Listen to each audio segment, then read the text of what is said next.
بہت سال ہو گئے، میں اتفاق سے اجمیر شریف میں ہی کسی جگہ، اب وہ جگہ ایگزیکٹلی مجھے یاد بھی نہیں ہے، میں بیان کر رہا تھا، اور خواجہ کی جو کرامات ہے نا کہ جب ان پر جادو کا حملہ کیا تو خواجہ نے حصار بنا لیا، اور حصار بنا کر کے آپ بیٹھ گئے اللہ کا نام لے کر کے، اور پھر وہ ہوا میں اڑنے لگا اور وہاں سے حملہ کرنے لگا، تو خواجہ نے کیا کیا، اپنی کھڑاؤں نکالی اور بھیجی اوپر کہ جا اس کو بتا میں کون ہوں۔ سبحان اللہ، جب وہ سر پہ پڑی تو جادو بھول گیا، کلمہ یاد آ گیا۔ سبحان اللہ، پھر اجے پال جوگی عبداللہ بیابانی بن گئے۔ سبحان اللہ۔ تو میں نے ایک کرامت بیان کی، بھی ہم اور آپ تو سب مان لیتے ہیں کیونکہ ہم ماننے والے ہیں، ایمان والے ہیں۔ ایک پڑھا لکھا لڑکا تھا، اس نے کہا کہ آئی آبجیکٹ، آئی ڈونٹ انڈرسٹینڈ، یہ کیسے ہو سکتا ہے کہ کوئی زمین پہ بیٹھ کے اپنی کھڑاؤں کو اوپر پھینکے، وہ کھڑاؤں جا کے سر پہ پڑے اور اس کے بعد وہ اپنا اثر دکھا، یہ کیسے پاسبل ہے؟ It can't fit in my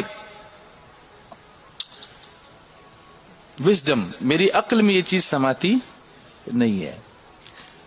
میں نے کہا یہ اب ایک چیلنج آ گیا اپنے سامنے، تو اتفاق سے اللہ نے کچھ میرے ذہن میں ڈالا، تو میں نے اس بچے سے پوچھا، 22 سال کا لڑکا تھا، میں نے پوچھا آپ کرتے کیا ہو؟ تو اس نے کہا کہ میں کمپیوٹر انجینئر ہوں، میں کمپیوٹر کا انجینئر ہوں۔ میں نے کہا تب تو تمہارے لیے سمجھنا بہت ایزی ہے، تمہارے گھر میں ریموٹ کنٹرول تو ہوتا ہوگا نا، ریموٹ سے آپ ٹی وی آن کرتے ہو، ریموٹ سے آپ دوسری مشینیں آن کرتے ہو، ابھی تو ریموٹ سے پلین بھی اڑتے ہیں، ریموٹ سے، اس کے لیے پائلٹ کے بغیر پلین اڑتے ہیں۔ ڈرون آپ نے دیکھا نا، ڈرون بہت سارے لوگ ویڈیو شوٹنگ کرنے کے لیے ڈرون اڑاتے ہیں، اس کو کوئی پائلٹ لے کے اڑتا ہے، وہ ان سے بس بٹن دبا کے کرتے ہیں نا۔ تو میں نے کہا یہ مادیت ہے، مٹیریلزم ہے۔ جب مادیت میں اتنی طاقت ہے، مشین میں اتنی طاقت ہے کہ وہ انگلی کے اشارے پہ چاہے تو اڑ سکے، نیچے آ سکے، تو روحانیت تو اس سے بڑی چیز ہے۔ اگر وہ اپنی کھڑاؤں پھینک دے تو اس میں کون سی عجیب بات ہے؟ تو اس نے کہا یہ روحانیت مادیت کیا ہے؟ میں نے کہا اور سمجھاتا ہوں، سنو۔ 2 آدمی ایک ٹیبل پر سوئے ہوئے، بستر پر، اس میں سے دونوں سوئے ہوئے ہیں، اس میں سے ایک زندہ ہے اور ایک مردہ ہے، اب کیسے پہچانیں گے؟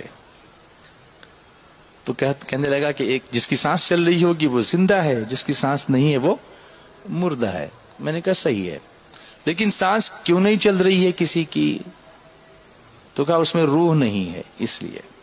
میں نے کہا جسم تو دونوں کے برابر دکھ رہے ہیں، ایگزیکٹلی سیم دکھ رہے ہیں، کوئی ڈیفرنس نہیں ہے اس میں، تو اب جو نظر آ رہا ہے وہ تو سب رائٹ ہے، لیکن جو روح ہے وہ نظر تو نہیں آتی، لیکن اصل کیا ہے؟ روح کے جسم۔ تو اس کو کہنا پڑا کہ اصل روح ہے، اگر روح اندر نہ ہو تو وہ جو بدن جیسا بھی ہو، جتنا بھی تگڑا ہو، اس کا کوئی فائدہ نہیں ہے۔